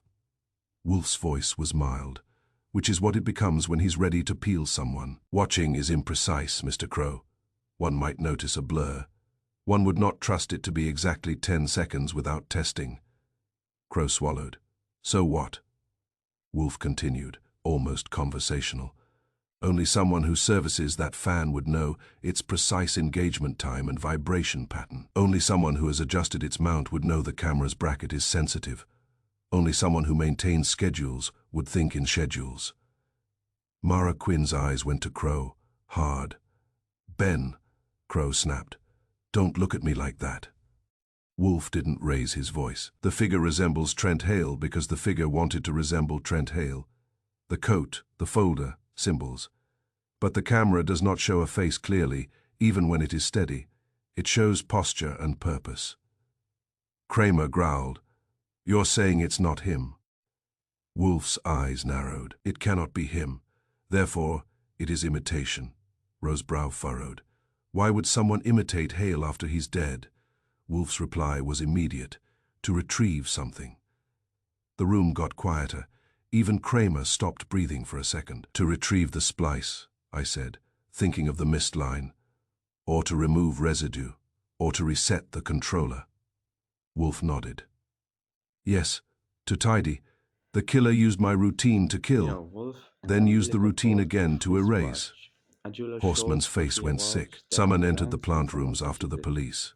Opened the Wolfe's bag, eyes there cut was to a him. hair thin wire, like "Someone entered during the was scheduled attached to a shadow," person. Rose A said. jeweler killed, "We left can jewelry check what on was the floor. changed after noon." Hope you like Wolfe's it. lips tightened. Comment next, "You and I will, will and drop you will part find two. that something was restored. Because men who plan in schedules like to return things to the way they were, to avoid suspicion." Kramer's voice was rough. "Crow, you got anything to say?" Crow's laugh started, then died before it became sound. "This is crazy," he said. "You're hanging me on a blurry camera." Wolfe's gaze didn't budge. "Number, I am hanging you on knowledge." Crow's jaw worked. "I didn't go into your plant room." Wolfe's voice stayed calm. "Then someone who has your knowledge did, and that narrows our circle to a point." Mara Quinn's hands were clenched now. "I don't service fans," she said, like an oath. "I don't even like the noise." Wolfe's eyes flicked to her, almost approving. "Your innocence is plausible." Crow's face reddened. "So mine isn't." Wolfe leaned back in his chair. "Your laughter," he said softly, "has the sound of someone stepping over a crack. Men who are innocent step on cracks because they are not looking for them." Crow stared at Wolfe, as if Wolfe had insulted his father. Rowe stood, voice brisk. "We'll take Crow in." Wolfe's hand lifted slightly. "Not yet." Kramer exploded. "Not yet again, damn it, Wolfe." Wolfe's voice cut through him like a cold draft. "Inspector, if Crow is our man, he will lead us to the motive. If he is not, you will have frightened the true actor into fleeing. I am not finished." He looked at me. "Archie, we will examine the plant rooms immediately for evidence of a noon intrusion, smudges, reset logs, anything restored. Then we will inspect Mr. Crow's tools, specifically any wrench that fits a fan mount and any key that fits my cabinet." Crow's eyes narrowed. "You can't just—" Wolfe's gaze pinned him. "I can, Mr. Crow. I can do anything that reason supports." He turned his eyes back to the frozen frame on the screen. An empty hall, a closed door, and 10 seconds where the world had shaken just enough to let a man become a ghost. "A killer," Wolfe said softly, "does not require darkness." Then he added, with quiet contempt, "Only a scheduled shadow." And as we went upstairs again, toward the glass lungs that had been made to breathe poison, I felt something settle in my gut. The murderer had not been clever in the way people admire. He had been clever in the way machines are clever, precise, repeatable, and confident that no one would notice the blink. Chapter 8. The assistant's key. The engineer's hands. If you've ever watched a good thief work, you know the trick isn't speed, it's familiarity. The best ones don't move like criminals, they move like staff. That was Wolfe's obsession now. Not the poison, not the pale stain, not even the dead man in our hallway, though the sight of him had offended Wolfe like a fingerprint on polished silver. Wolfe was after the method. The method was routine. Routine is a lock, and the killer had a key. We started with the one thing in the house that tells the truth without being asked. The logs. Ben Crow had installed keycards on the plant room door, and the basement utility after Wolfe decided too many people in New York have good intentions and bad curiosity. Wolfe had hated the cards, an insult to civilized locks, but he had accepted them because horsemen insisted, and because I had once let a reporter get within sniffing distance of a Cattleya. Now Wolfe made Crow print the logs. We sat in the office with a stack of paper that looked like the output of a nervous machine, time stamps, door identifiers, and the names assigned to each card. Kramer and Rowe were there, still grumpy that Wolfe wouldn't let them drag Crow away, and Mara Quinn sat like a girl being graded. Crow stood behind his chair, jaw set, as if sitting would concede anything. Wolfe looked at the pages without touching them. Archie, I read. Mara Quinn, I said. Entered the greenhouse at 6:42 this morning. Mara's chin lifted. I always do. I adjust the shades before the sun hits the rare benches. Wolfe's eyes narrowed. Normal behavior. Nero Perfect Wolfe cover. and the umbilical cord Mara of flinched his at the word watch. cover, A jeweler shows then usually steadied. a watch It's that only routine. runs when someone touches it. Wolfe's gaze didn't Up on the soften. back, there was a Yes, hair-thin wire. routine is the The lock, watch is tied to a I person. continued. Then a She jeweler exited at gives the jewelry 6:56, out the story. re-entered briefly at Hope you like it. 7:08, Comment next, exited and at I will go part 2. 7:12. Mara nodded. I forgot my pruners. That sounded true. The timing had the harmless messiness of real life. A liar usually edits the second entrance out. Wolfe shifted his attention. Ben Crow. Crow's jaw tightened. I read the next line and felt my eyebrows lift. Crow's card entered the vent. Shaft access door at 11:58, silence. Rowe leaned forward. Vent, shaft access, Crow said quickly. It's not a shaft door. It's a service panel by the stairwell. I checked the fan mounts. Wolfe's eyes narrowed. At 11:58, Crow's face flushed. I was doing my job. Wolfe's voice was mild, conveniently timed for the noon fan engagement and the camera's scheduled shadow. Kramer grunted, satisfied. Got you, Crow snapped. You don't know that. Wolfe ignored him. He looked at me. Archie, their hands. That was not poetry. It was instruction. We went upstairs. In the plant rooms, Mara stood with her arms at her sides, tense but unbroken. Wolfe examined her the way a jeweler examines a stone, not with kindness, not with cruelty, but with exactness. He took her hands in his gaze first. Her fingers were clean in the way of someone who washes often because soil is part of her work. There was faint staining at the nail beds, the kind you get from potting mix no matter how much you scrub. But there was no oil sheen, no black line of grease, no machine smear. Her shoes had potting soil on the edges, not heavy, not caked, but present, honest dirt from honest work. No pale powder, no grit that suggests insulation or drywall. He turned to Crow. Your boots. Crow stiffened. This is ridiculous. It is precise. Wolfe replied. Crow didn't move. Kramer moved him, with his stare and a half step that made it clear refusal would become physical. Crow finally lifted one foot, then the other, and Wolfe leaned slightly forward, eyes narrowed. In the tread was a fine white powder, not flour, not plaster from a street repair. It had the light, clingy look of insulation dust, the kind that gets into your pores and makes you itch for hours. Rowe said quietly, Where would he pick that up? Wolfe's eyes flicked to the side vent latch. The vent shaft. We had horsemen open the side vent access. Inside, the metal channel was lined with insulation, and the lip of the latch, where it had been handled, had a faint dusting of the same powder. You could wipe it away, but you couldn't wipe away the fact it had been there. Wolfe didn't touch it. He didn't need to. He nodded once, as if the room had admitted something. Then he said, Mr. Crow's tools. Crow swallowed. My kit is downstairs. Fetch it, Wolfe said. Crow glanced at Rowe. Rowe's expression said, Try it. Crow brought the kit. It was a standard engineer's toolbox, the kind that makes people feel safe until they realize every tool is also an instrument. Wolfe indicated, and I opened it. Wrenches, cutters, tape, a small tubing cutter, of course, and a screwdriver with a worn black handle. Wolfe's eyes narrowed. That one. I lifted it. The tip had a faint dusting of white powder, caught in the grooves near the shaft. Not much. Just enough. Wolfe's voice was calm. The same dust is on the vent latch. The same dust is in your boot tread. The same dust is on this screwdriver. Crow's voice came out rough. I work in the building. Dust is everywhere. Wolfe's eyes pinned him. Not this dust. Not in this pattern. Not in combination with your entry at 11:58 and the camera's 10-second blindness at noon. Mara's voice was tight and angry now. Ben, why were you in the vent access at that time? Crow's jaw worked. I was checking the fan mount because it's been vibrating. Wolfe's mouth tightened. Yes, vibrating enough to shake the camera. Rowe frowned. So he could have caused the blind spot. Wolfe nodded.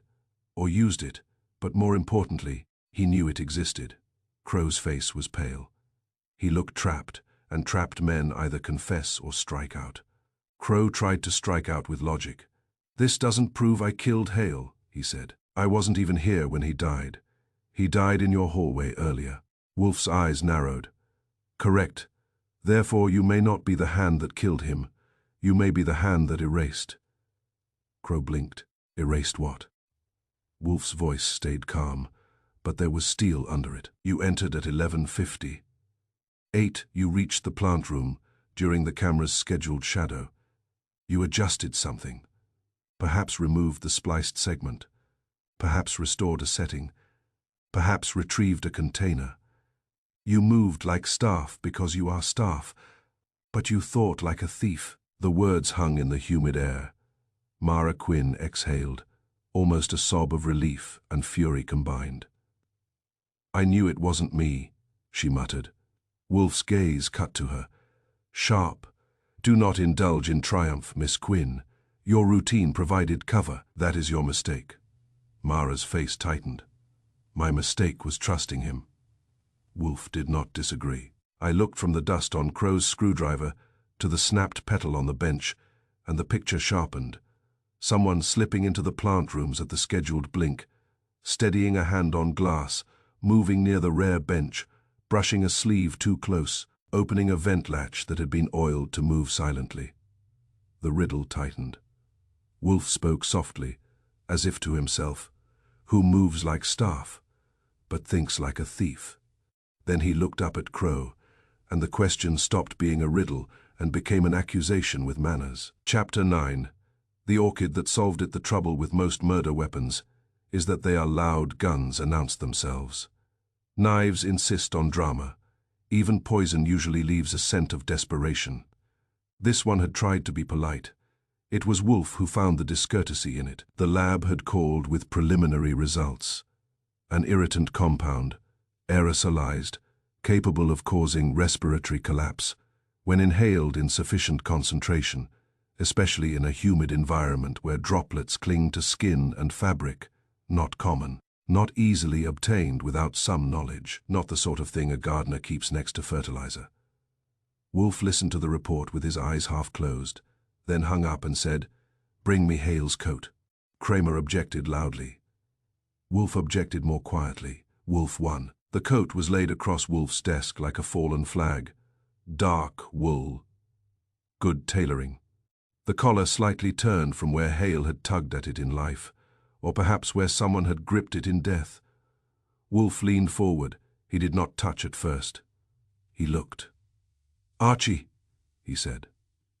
I stepped closer. The pale stain from the aerosol residue was still faintly visible near the collar edge, where the mist would have settled and clung before being inhaled in the hallway. "Under it," Wolfe said. "Under it." I echoed. "With a lens," Wolfe said, impatiently. I fetched the magnifier from his desk drawer and handed it to him. He bent closer, enormous and precise, and for a moment the office was so quiet I could hear the street outside, complaining about something trivial. Then Wolfe's nostrils flared. "There," he murmured. I leaned in. Beneath the pale residue, just at the seam of the collar, where wool meets lining, was a faint, glossy smear. Clear, tacky. Looking even now, though dry, it caught the light differently from the rest of the fabric, subtle. But there, oil? Kramer asked. Wolfe's mouth tightened. Number. He stood abruptly, an event in itself, and said, upstairs. Kramer groaned. What now? Wolfe did not answer. He ascended to the plant rooms with the coat draped over one arm, like a relic in procession. I followed, because if Wolfe has decided an orchid is relevant, it is not optional. Inside, the humidity had been reduced, but the air still held the faint sweetness of blooms and something sharper beneath it. Wolfe walked straight to his rarest orchid, the pale, fragile blossom near the vent and the snapped petal. He did not look at the flower itself, he looked at the stem. This species, Wolfe said, produces a resinous sap when stressed. Horstman, who had been hovering in anxious silence, blinked. Yes, clear, Wolfe continued. Tacky, stubborn. Horstman nodded, slowly. It transfers easily. Wolfe did not smile. Like a signature. He held the coat near the plant, not touching the blossom, but aligning the collar edge with the height of the stem and leaves. Trent Hale, Wolfe said, leaned close. I felt the pieces click into place. But he never toured the room, I said. He never got in. Wolfe's eyes narrowed. Not as a guest. He stepped back and looked at the mist nozzle, hidden behind the leaves near that same rare orchid. It was one of the nozzles closest to the vent, a perfect position to carry aerosol outward if the vent were opened. That nozzle, Wolfe said quietly, was altered. Rowe, who had come up reluctantly, frowned. Altered how? Wolfe gestured for me to look. I leaned in. The nozzle tip was slightly different from the others. Not visibly different, unless you were obsessive, which in this room meant normal. The aperture was narrower. The angle was subtly adjusted toward the vent. That's not standard, Horstman whispered. Wolfe nodded. It was replaced, or modified. Rowe's face tightened. So instead of spraying a fine mist downward, it sprayed laterally. Yes, Wolfe said, toward the vent, toward the hall. And Hale, I said slowly, leaned in close enough to examine it, maybe pretending to admire the flower. Wolfe's gaze sharpened. Or examining what he had been told to examine. The smear of sap on Hale's collar meant one thing before the front door confrontation, before he fell in our hallway. Hale had already been inside this room, close to that orchid, brushing against its stem. Kramer scowled. But the footage, Wolfe cut him off, showed an imitation at noon, not the true visit. Rowe frowned. So Hale came earlier. Wolfe nodded. Yes. I felt the answer before Wolfe said it. When Mara was here. Mara's head snapped up. I did not bring him in. Wolfe's eyes were steady, perhaps not knowingly. He turned to Crow. Mr. Crow, Wolfe said, voice very quiet. Did you invite Trent Hale into my plant rooms before his public arrival at the front door? Crow's face drained of color. I didn't, he began. Wolfe's voice cut through him. You laughed when we found the splice. You claimed you had checked the system last week. You entered the vent access at 11:58. Your boots carry insulation dust. Your screwdriver carries the same dust. And now we find orchid sap on Mr. Hale's collar. Crow's jaw worked. That proves nothing. Wolfe stepped closer. Not threatening, but implacable. It proves that Mr. Hale leaned close to this plant. Close to the tampered nozzle hidden behind its leaves. Mara whispered. Oh my God. Wolfe continued, relentless. That nozzle did not spray water. It sprayed a diluted toxin, enough to settle on skin and fabric. Enough to begin its work quietly, not enough to kill instantly. Rowe's eyes widened. So the first exposure happened here. Yes, Wolfe said, and the manual override at 10:30. One increased humidity and forced additional aerosol through the vent into the hall. The hallway finished what the plant room began. Kramer swore under his breath. Only someone, Wolfe went on, who understood airflow timing and plant placement could orchestrate this. He looked directly at Crow. Only someone who knew where to hide the altered nozzle behind leaves. Only someone who knew the fan schedule, Only someone who knew the camera blinked at noon. Only someone who knew my routine well enough to bend it. Crow's breathing had gone shallow. Wolfe's voice hardened. You met Hale earlier. You let him into the plant rooms under some pretext, perhaps telling him you would show him the system he wished to audit. He leaned close to inspect the nozzle. Perhaps at your suggestion, he brushed the orchid stem, the sap transferred. Crow shook his head, but it was the weak shake of a man watching his alibi dissolve. Wolfe continued, voice low and precise. You then escorted him out. He returned later to the front door, pressing for a formal tour, as recorded by my assistant. By then, the toxin had begun its quiet work. When the mist cycle was manually overridden and the vent opened, the concentration increased. In the hallway, he inhaled enough to collapse. Mara's voice was trembling now. But why the noon visit, the imitation? Wolfe did not look at her. To erase the splice, to restore the nozzle, to remove any container used to introduce the compound. Crow's hands were trembling. Rowe stepped forward. And the motive? Wolfe's eyes never left Crow. Trent Hale was auditing unapproved maintenance invoices and equipment orders that never arrived. He had scheduled a confrontation. He had already learned enough to be dangerous. Crow's voice broke. He was going to ruin me. Wolfe did not blink. You ruined yourself. Crow swallowed hard. It wasn't supposed to. He wasn't supposed to die like that. Wolfe's voice was ice. Death rarely consults our preferences. Crow's shoulders sagged. I just needed time, he muttered. Time to fix the books. To move money back. He said he'd give me a week. Then he changed his mind. So you changed his heir, Wolfe said. Silence. Kramer moved first, hand on Crow's arm, cuff ready. Crow didn't resist. Men who have been cornered by reason rarely fight. There is nowhere to swing. As Rowe recited rights in a voice that had done it too often. Wolfe stepped back and looked at the rare orchid. The snapped petal still lay where it had fallen. The sap still glistened faintly on the stem. Archie, Wolfe said quietly. Yes, remember this. What? That plants are innocent, men are not. I looked at the mist nozzle, the vent, the fan housing, the careful placement of a weapon behind leaves, and the quiet cruelty of using humidity to carry death. Only, someone who understood airflow, timing, and plant placement could make murder look like bad luck. And only Nero Wolfe could make bad luck look like a confession. Chapter 10. The sanctuary stolen back Wolfe prefers his final confrontations in his office, with Fritz's coffee set just so and suspects arranged like pieces on a board. But there are occasions when the room itself must serve as witness. The boiler room was such an occasion. Heat makes liars sweat honestly.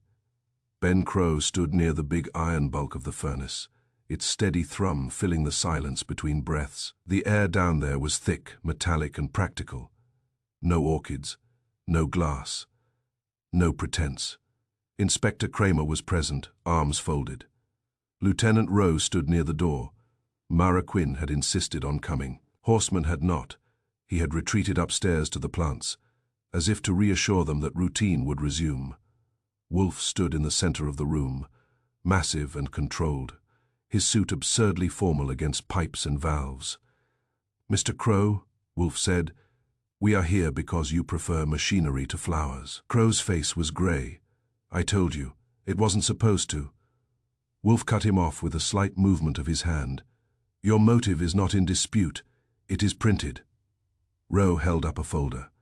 The invoices were clipped and tabbed, the way police prepare paper for court. Pages of charges labeled greenhouse repairs, ventilation recalibration, mist line replacement, controller upgrade, all neat, all billed, many never performed. Wolfe spoke evenly. You created a small enterprise within my building. You billed for repairs that never happened. You ordered equipment that did not arrive. You relied upon my distaste for accounting. Kramer grunted. And you skimmed the difference. Crow swallowed. I was going to pay it back. When? Wolfe asked. Crow's mouth opened, then closed. Wolfe continued, relentless. Trent Hale was not a conservancy representative. He was an auditor engaged by a donor who had begun to question irregularities. Hale traced them here. He requested records. He scheduled a meeting with you. Crow's shoulders sagged. You met him early, Wolfe said. Before his public visit. You brought him into the plant rooms under pretense of demonstrating the systems he was auditing. You positioned him near the rare orchid, near the altered nozzle. Crow's voice cracked. I just wanted to scare him, make him sick, delay him. Wolfe's eyes were ice. You spliced the mist line. You introduced a diluted toxin, irritant, cumulative, subtle. You adjusted the nozzle to spray laterally toward the vent.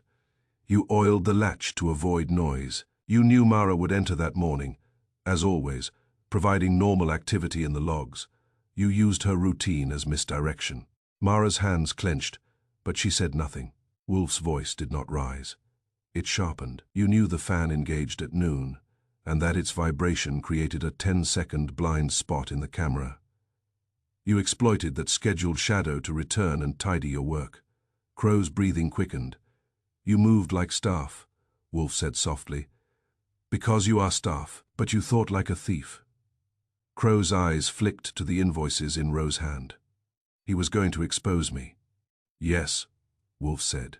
And you believed you could exploit my routines to protect yourself. Crow's voice was desperate now. I didn't mean for him to die. Wolfe took one slow step closer. You did not merely poison my guest, he said, and his voice went cold enough to frost the pipes. You poisoned my peace. Silence filled the boiler room, heavy and absolute. Crow's hands trembled. It was just mist, he whispered, just air. Wolfe's gaze did not soften. Air is life. You corrupted it. Ro stepped forward slightly, as if expecting an attempt to flee. Crow did not flee. He reached instead for words. It was business, Crow said hoarsely. Numbers, paper. Wolfe's reply was immediate. It was betrayal. Crow looked at him then, really looked, and something in his face broke. Not fear of prison, not fear of exposure, but the realization that he had committed his crime in the wrong place. You built your scheme around schedules, Wolfe continued. You assumed routine was blindness. You assumed habit was weakness. You assumed no one would examine the lock if the door appeared closed. Crow shook his head faintly. In a glass sanctuary, Wolfe said, everything is visible, even what you think is hidden. Kramer cleared his throat. That enough for you, Wolfe? Wolfe looked at him. Yes. Kramer nodded to Ro. Crow made one last attempt. I can fix it. I can repay. Wolfe's hand moved, not toward Crow, but toward the small table near the boiler where Ro had set his cuffs. Wolfe picked them up. He did not snap them on. That was Ro's job. But he held them out. For a man who respects machinery, Wolfe said evenly. These are appropriate. Ro took the cuffs and closed them around Crow's wrists with a sound that was both small and final. Crow sagged as if a support beam had been removed. As they led him toward the stairs, Mara Quinn exhaled slowly, anger and relief tangled together. He used my routine, she said, voice tight. Wolfe nodded once. Yes, that was his error. How? She asked. Wolfe looked up toward the ceiling, the direction of glass, humidity, and rare blooms. Because routine, he said, is a pattern, and patterns reveal deviations. We went upstairs together. The plant rooms had been cleaned. The altered nozzle removed, the splice replaced properly. The humidity was set correctly now, the fans steady, the vents aligned. The snapped petal had been cleared away. The rare orchid stood intact, pale and stubborn. Wolfe walked the aisle once more. Not as a detective now, but as a custodian reclaiming ground. Archie, he said. Yes, sir. Open the vent. I did. Cooler air moved gently through the room, controlled and honest. Wolfe inhaled once. Deeply this time. No bitterness, he said. Just flowers, I said. He nodded. Sanctuary, Wolfe corrected. Downstairs the boiler thudded, steady and innocent. Outside, New York continued being noisy and imperfect, somewhere in a police wagon.